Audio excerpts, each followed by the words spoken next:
The following may not be suitable for children under the age of 18.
Welcome to the Sky Genie Show, the absolute worst show ever.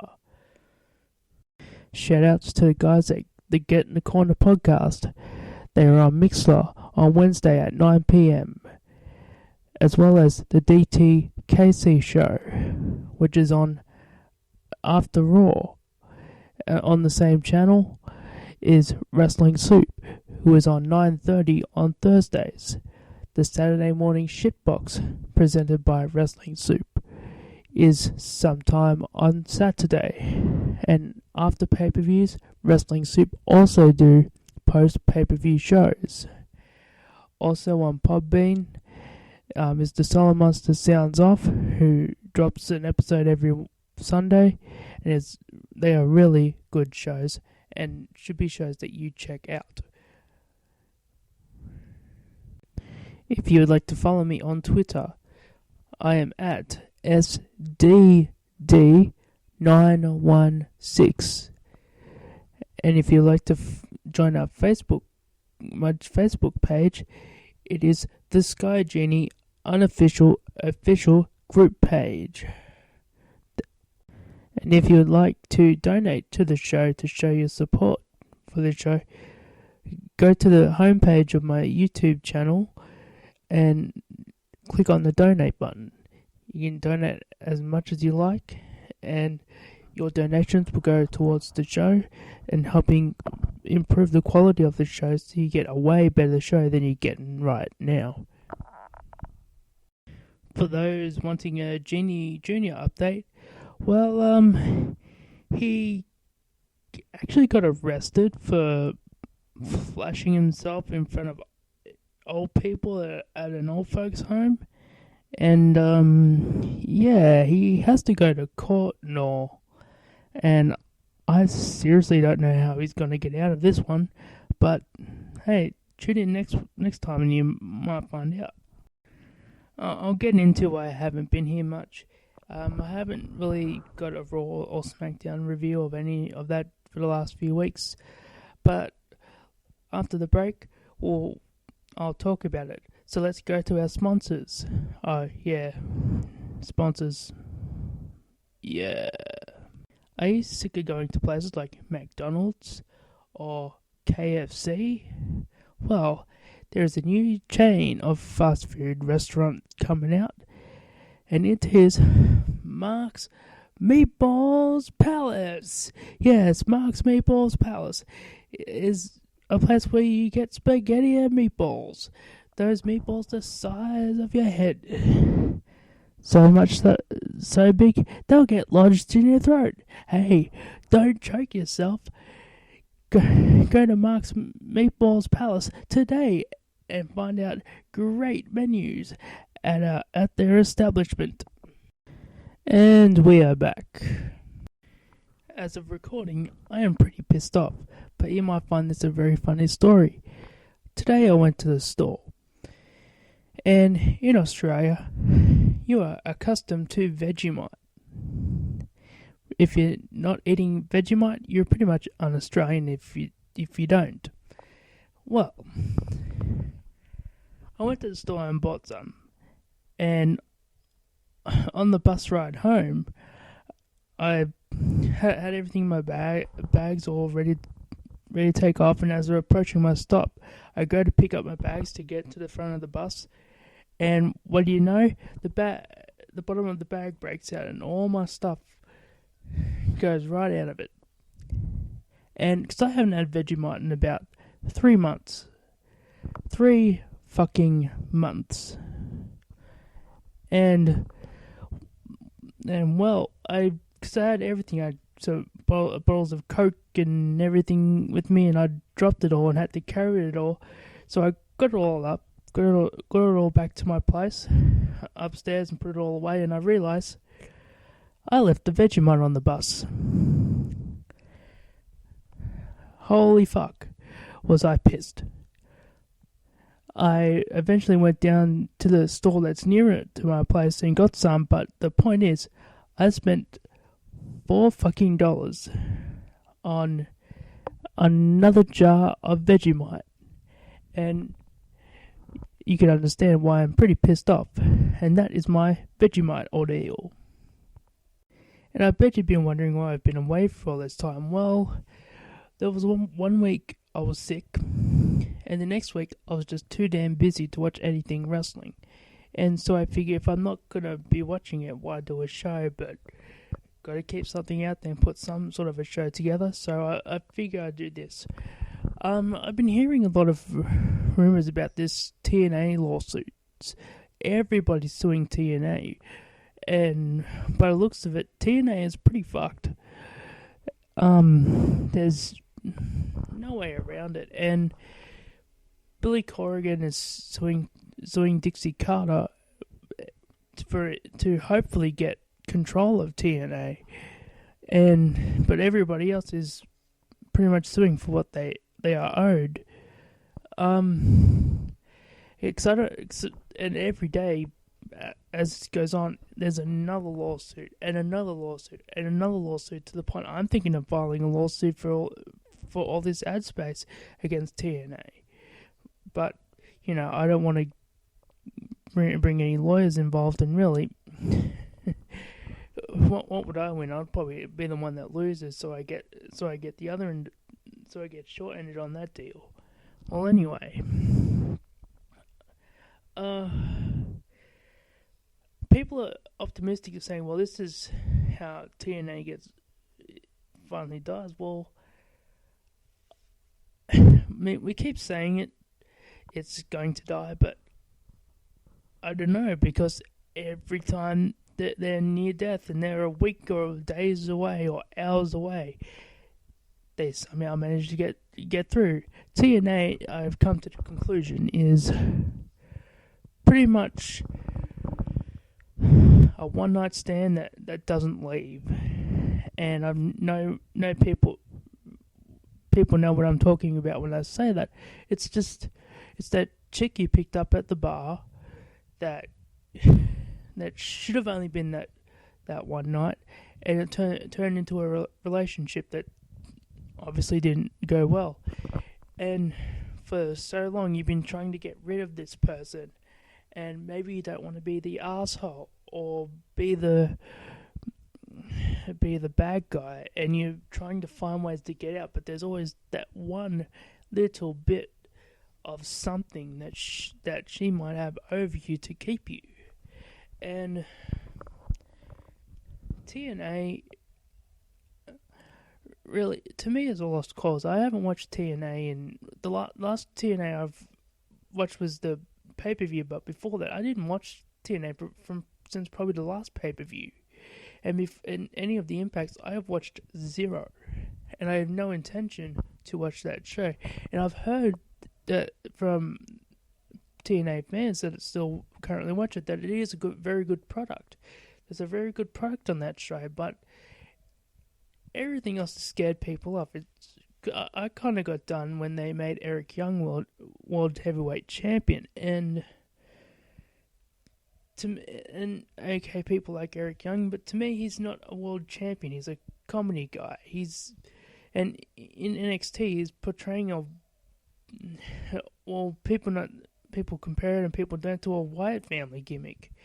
And to me, as a comedy guy, and you meant to build with a world title. To me, it's meant to go to somebody who draws, and WWE does the same thing. Puts it on people that are probably comedy characters and stuff like that. But and I'll come down on them for doing it too. But TNA is a struggling promotion, and it always has been. And if you want a title to be legitimate, you can't put it on guys that have been a comedy gimmick. And especially when you have guys like that were there at the time, Samoa Joe, and you had guys like Bobby Roode and James Storm and all this other talent. And I'm watching now they made Eddie Edwards champion. I like Eddie Edwards. I love the American Wolves when they were in Ring of Honor. And I wish I could tolerate watching TNA, because then I would have got to see the Wolves run. But then, from what I've gathered, the American Wolves haven't really had much of a tag team competition. That they're the main team, which they should be. They should be built around as a tag team. But you don't have, and besides the teams like the Bromance, I mean, come on. But you don't have other teams coming in there to challenge them, to give them competition. I mean, at least when you had people like John Cena, Roman Reigns, and all them people, you have rivalries. I mean, and you want to see these people overcome. And when they go, a new transition comes in. That's how wrestling should work.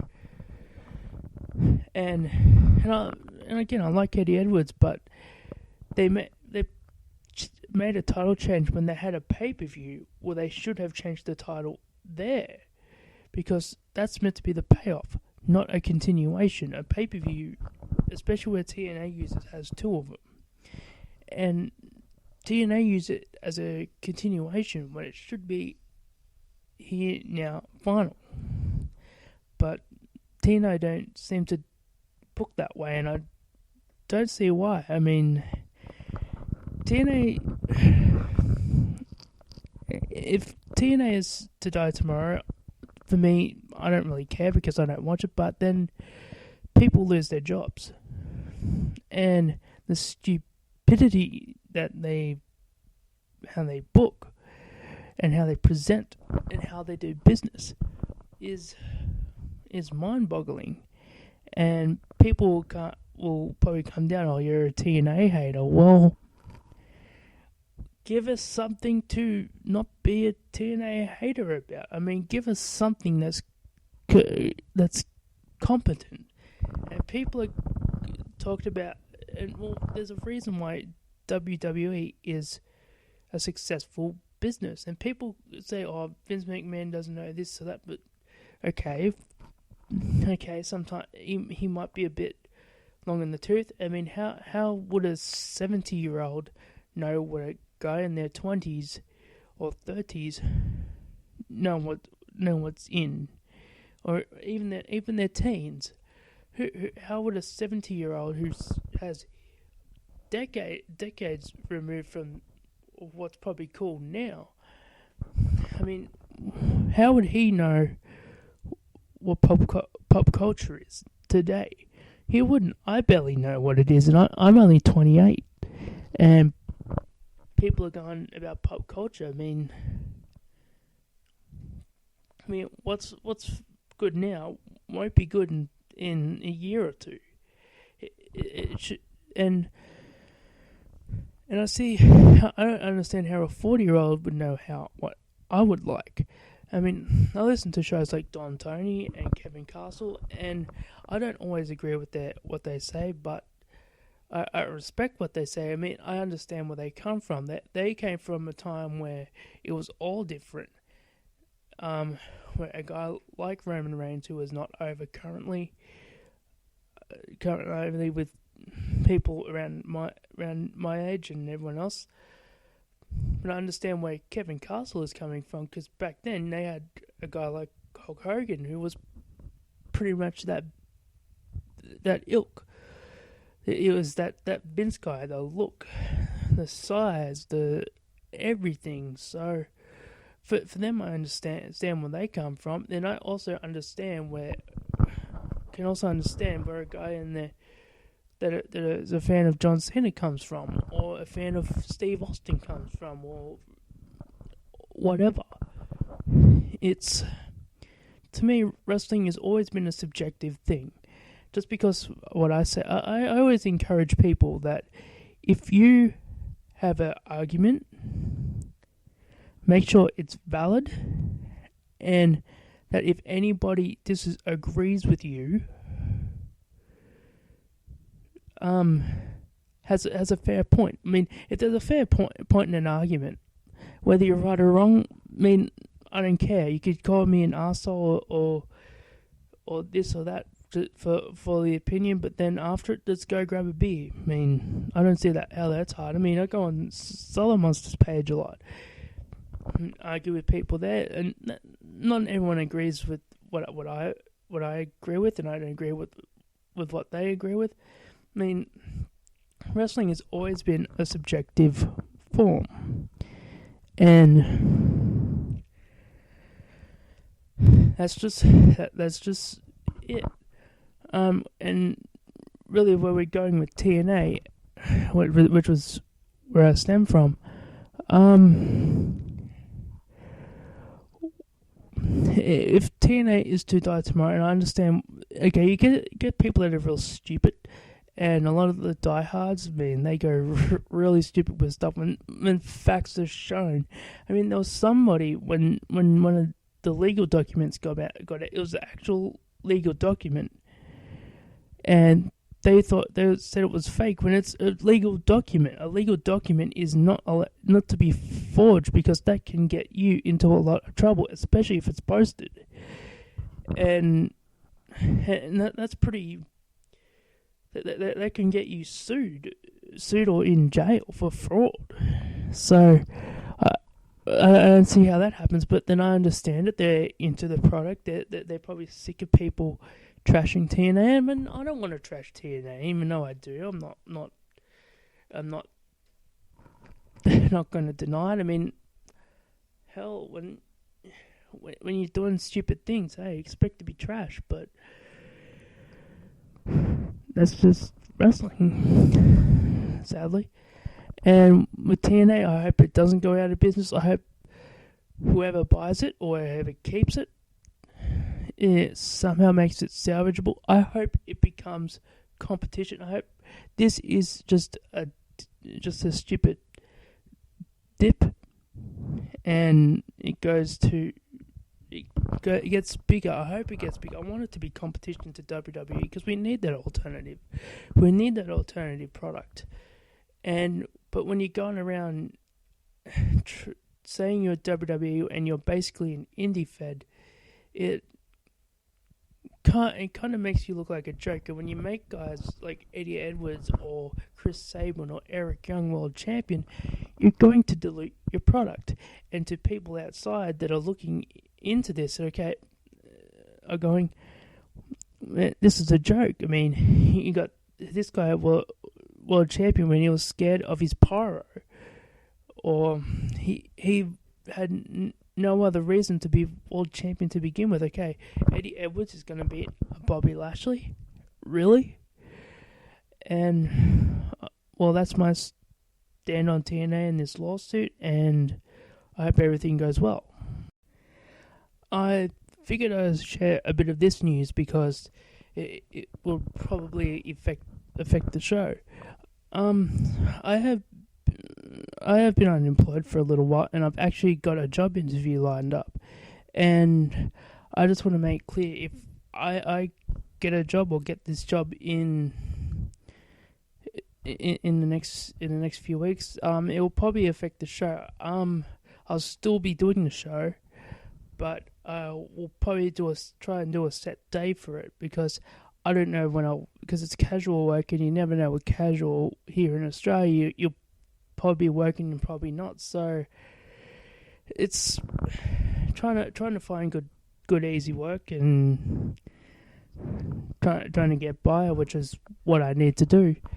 So if I get this job, it'll be mostly night work, so I'll probably record it during the day instead. But if I get a set time, then I'll probably set a day to actually release these. But besides that, it's going to be played by ear. So if I'm not on one week, I'll probably be out the next. And yeah, I'll do Hell in a Cell predictions. I have not watched Raw as of yet, but I'll be doing the predictions as pretty much winging it.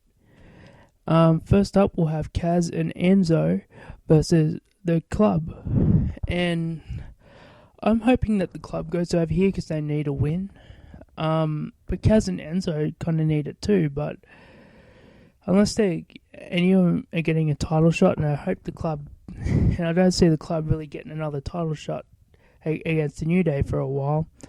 I kind of don't see them going over. If I had to predict as a prediction, I'll say Kaz and Enzo. Next will be the New Day versus Cesaro and Sheamus for the Raw Tag Team titles, and I'm going with New Day. Cesaro and Sheamus are probably a good team, and they're good. That hate each other, that pretty much want to feud with each other, and I don't see this team going any further. I think they're going to have another match to finish off because they put on a pretty good match the last time they faced, but as a team, I think it's going to run its course. TJ Perkins versus Brian Kendrick for the Cruiserweight Championship. I kind of hope Brian Kendrick wins. TJ Perkins isn't really doing it for me, and it's really, really such a shame because they're trying to give a new guy a chance, and to me he's kind of failing, and if anybody should win, it should be Brian Kendrick, but being that it's WWE logic, I'm going with TJ Perkins to win this match. The next up, what I have is Women's Championship, Sasha Banks versus Charlotte. People were saying that this was going to be the main event because Mick Foley said so, but then he came out later to say that it's going to be one of the main events. If it was me, I would put it the main event because why not? I mean, why not have Sasha Banks headline the show, which is going to be in her hometown? You're going to get the babyface pop. Why not have Sasha Banks and Charlotte main event the show? But knowing how WWE goes, they will want to put Roman Reigns instead. But whatever. Well, speaking of Roman Reigns versus Rusev, I say Roman Reigns goes over. I don't see Rusev getting the title back, and I think they'll pretty much end the feud after that. In the main event. Well, one of the main events, I guess, will Kevin Owens versus Seth Rollins. Kevin Owens, I see retaining. I see no reason why for Seth Rollins to capture the title unless it's to continue the feud with Triple H. Or I don't even know what's going on with that either. But I don't see that being a title feud. I see that just being a match at WrestleMania, if anything.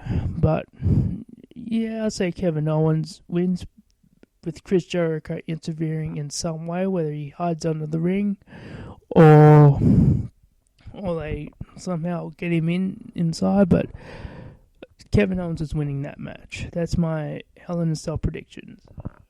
And that's going to do it for this episode of the Sky Genie Show. I have no idea when the next one's going to drop, so I figured I'd at least do one to get one out there and to show I'm still doing this. So please spread and like and subscribe to this show. If you can donate, that'll be great. But otherwise, this show will remain free to everybody. So take care and thank you.